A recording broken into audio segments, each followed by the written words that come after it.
Hi students, today we are discussing about petroleum or crude oil and its refining. Before discussing about the refining of the petroleum, first we should discuss about the petroleum and its characteristics. First, what is petroleum? Petroleum or crude oil is the main source of the liquid fuels because fuels are so many types. They are solid in state or liquid in state or gases in state. But petroleum or crude oil is the liquid fuel. Almost 60% of the world reserves of petroleum are in the Middle East countries, and 15% of the petroleum is available in the Western Hemisphere countries like South Africa, South America, and North American countries.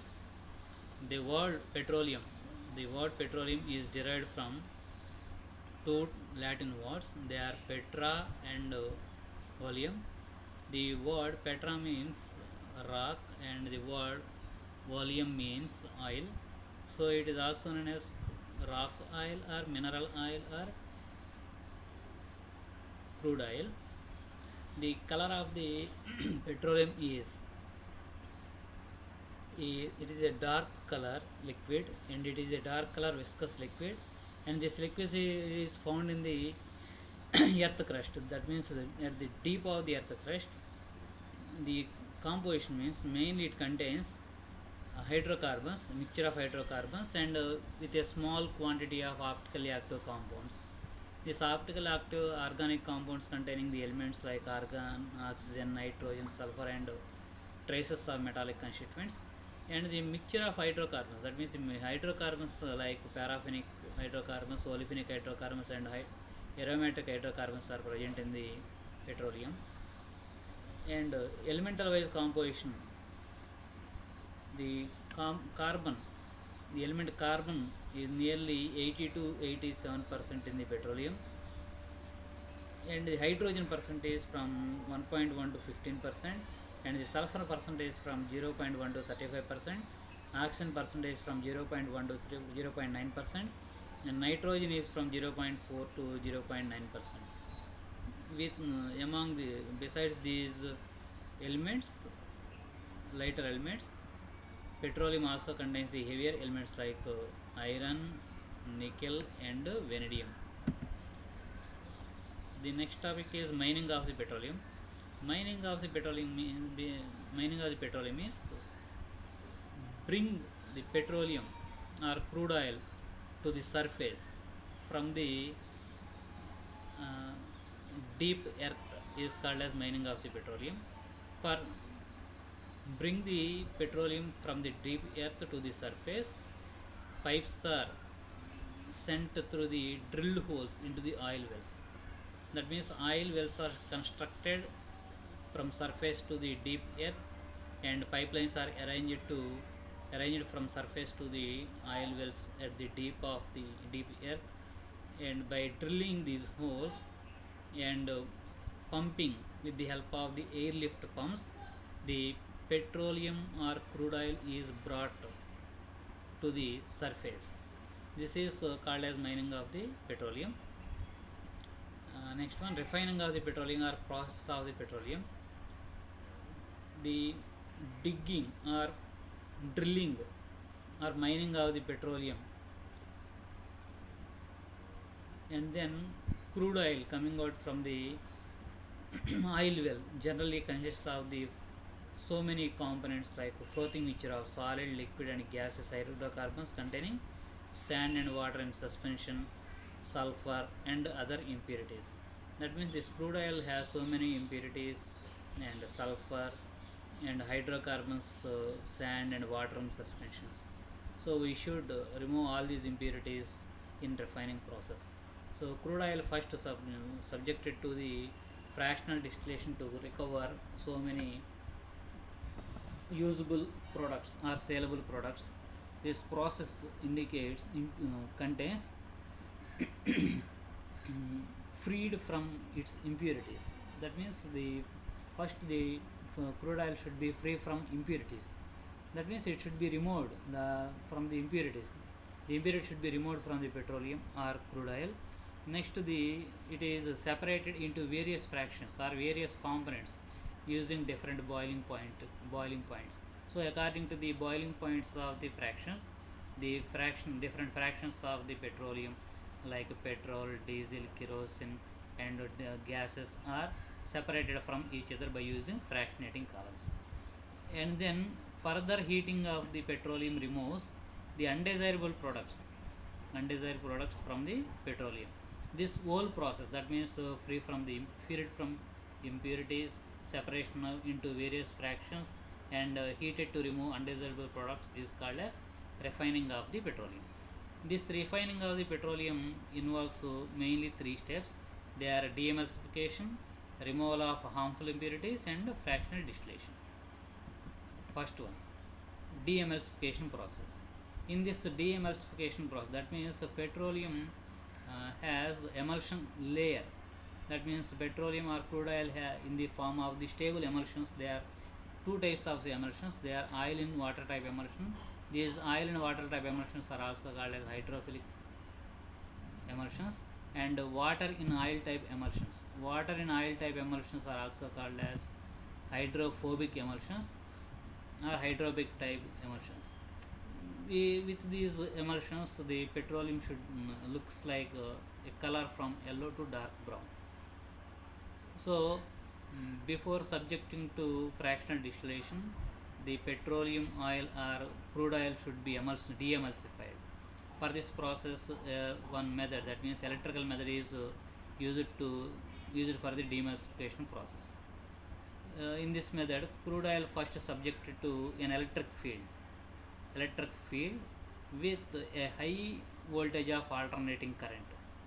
This high voltage of alternating current destroys the emulsion films in the crude oil. So crude oil converts into, that means the droplets of the dispersal fail coils to form bigger drops which separate out from the oil. That means the emulsion form, the crude oil droplets are the emulsifying droplets are in very small size, but after applying current they are converted into big drop and they can be separated from the crude oil. This whole process is called as de-emulsification. Next step is the removal of the harmful impurities. In the main harmful impurities present in the crude oil are sulfur compounds or sulfur.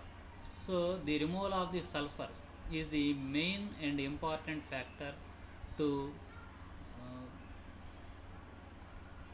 the atmosphere, because if sulfur compounds or sulfur enters into the atmosphere, they convert into sulfur dioxide and other products which are harmful to the atmosphere and human beings. So it should be free from the sulfur compounds. So the crude oil first treated with copper oxide. When copper oxide reacts with the sulfur present in the crude oil, then the sulfur converts into copper sulfide. This copper sulfide formed is separated by filtration process. That means filtration process is used to separate the copper sulfide from formed in the reaction. So by this filtration process, the harmful impurities like sulfur or sulfur compounds are removed from the petroleum. And the final and most important process of the refining process is fractional distillation.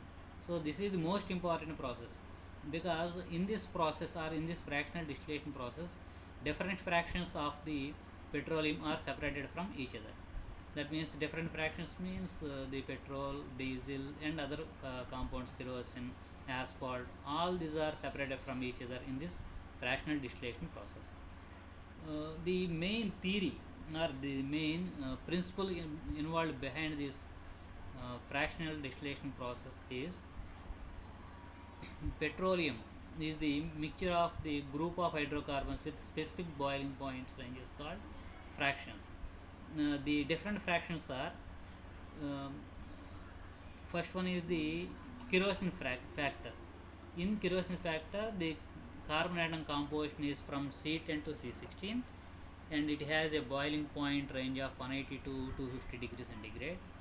The other fractions, some other fractions with fewer carbon atoms and other factors with higher carbon atoms. The fractions with fewer carbon atoms are having low boiling points at around 30 to 70 degrees centigrade, and they have the carbon atoms from C5 to C17, and the fractions with many carbon atoms have higher boiling points, nearly at 320 to 400 degrees centigrade temperature, and these have carbon atoms from C17 to C30. So depending upon these, the number of carbon atoms and the boiling point ranges, the fractional distillation is carried out. That means at different boiling points or at different temperatures, different fractions are separated in the fractional distillation or distilled unit. This is the fractional distillation unit or distillation unit. This is a big tower or fractionating tower, which is made up of steel. This fractionating tower is made up of steel, and this fractionating tower contains different fractions or different horizontal trays at different heights. Every tray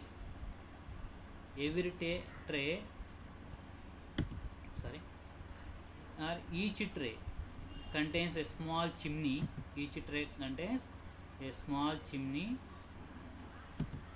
which is covered with small or loose caps. The small chimneys are the vertical tubes are called as small chimneys. These are covered with loose caps. Okay, this is the arrangement of the fractionating column or fractionating tower. At the bottom, this fractionating tower is connected to a tube, and this tube is kept in a furnace. So this is the total arrangement of the fractionating column. Now this petroleum is heated in the furnace up to 400 degrees centigrade temperature and converted into the vapors of the crude oil. So these vapors of the crude oil goes into the fractionating column, and these vapors goes up to the tower through these small chimneys at different trays. And the solid, after vaporization of the crude oil, the solids present in the crude oil are at the bottom of the fractionating column goes out. This is called as heavy oil. This heavy oil is finally subjected to vacuum distillation to get gas oil, lubricating oil, petroleum jelly, greases, and paraffin waxes. All these are nearly solid compounds, and after vacuum distillation some gases also obtained and oils also obtained. But here we have to know about most important, this is the fractionating column. So after entering the vapors of the crude oil into the fractionating column, they goes towards the up in the fractionating column through these chimneys, because different fractions are present, different types of the different liquids with different boiling points are present in the fractionating crude oil. They are converted into different fractions at these trays. The fractions with lower boiling points first goes up to the tower, and at this tray they convert into liquid state.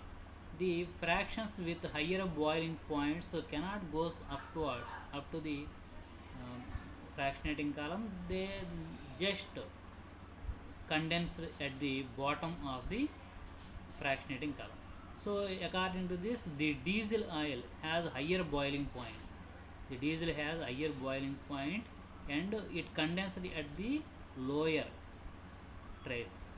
The petroleum ether, which has lower boiling point in all these fractionating columns,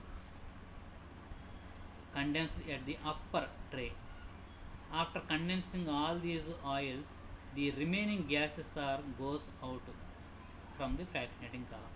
So according to this, the highest boiling point oil is the diesel oil, again, and then kerosene, and then naphtha, and then gasoline, again at petroleum ether.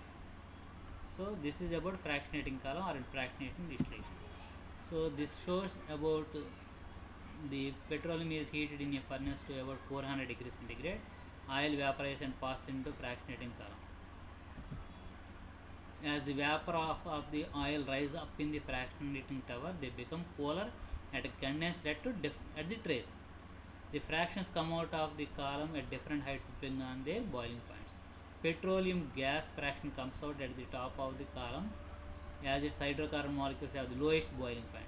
That means the fractions with the lowest boiling points goes at the top, and the residue from the bottom fractionating column in vacuum distilled to recover various fractions. This is the various fractions and their properties in the petroleum. These are separated according to their boiling point and composition of carbon range.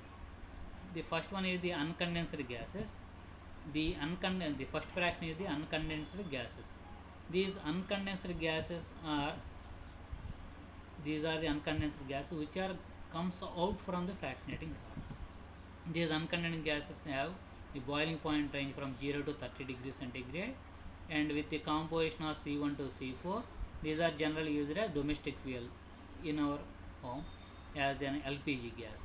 Next is the petroleum ether, which is comes out at the top of the fraction, which has a boiling point of 30 to 70 degrees centigrade.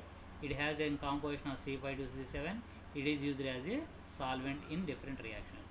Next one is gasoline or petrol. This is the general crude oil we have used in internal combustion engines, that means in cars or bikes, etc. It has a boiling point range from 40 to 120 degrees centigrade, and its composition is C5 to C9. It is used as a fuel of internal combustion. IC means internal combustion engine, and solvent. It also used as solvent and in dry cleaning process. Next one is naphtha or solvent spirit. It has a temperature of 120 to 180 degrees centigrade, and its range is C9 to C10. It is used as a solvent for paints and varnishes, and it also used in the dry cleaning process. Next fractionating column is the fraction is the kerosene oil.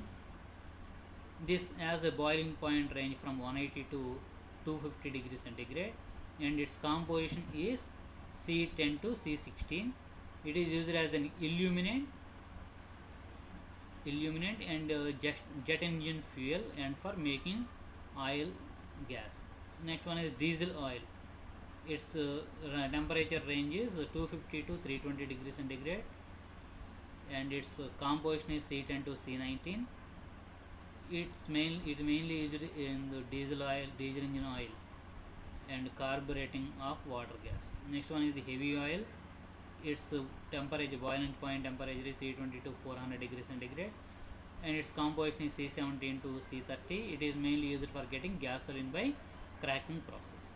We can discuss with cracking in the next process.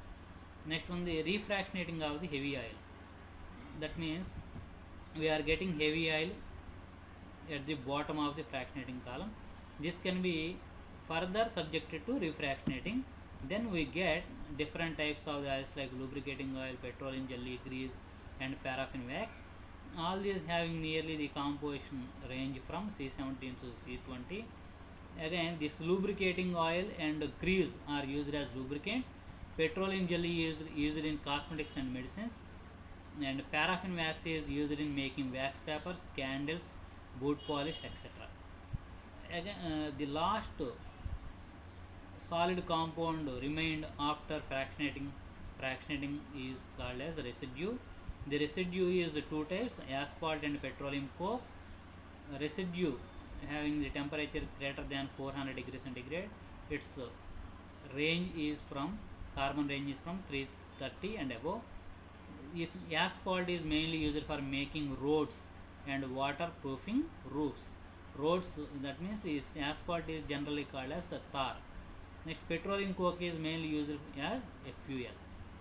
This is about the different fractions and fractional distillation and refining of the petroleum. Okay, in the next we can discuss about cracking of the petroleum. Okay, bye.